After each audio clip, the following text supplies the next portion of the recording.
This is one of my latest portraits, a mid-17th century portrait on vellum, which is a kind of calf skin. But who is she? Who is this rather lovely lady with a very pale complexion looking out on us?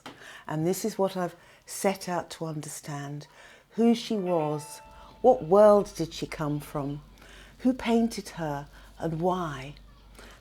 Not all of these questions are able to be answered, but we can find out some things. Now, she's a very fashionable lady of the time. Most aristocratic ladies of that sort of mid-17th century would look like this, would have these ringlets, would have pearls, would have a necklace like this, and be presented like this. They're incredibly similar to each other, the forward ringlets and that kind of bun at the back. It is said that she is Mary Browne, Lady Compton, who was actually a Catholic lady, a Catholic aristocrat who had a lot of problems because England was going through a terrible time. There was a civil war. King Charles I was executed by Oliver Cromwell, and if you were a Catholic, you wouldn't be having a good time at all.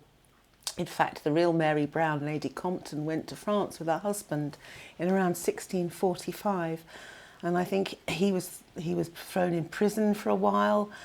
So why is there this beautiful portrait of her? She looks in the prime of life. She looks around 30, or maybe even younger, which may have been just around the time that she married her husband, Lord Compton, maybe before all the troubles started.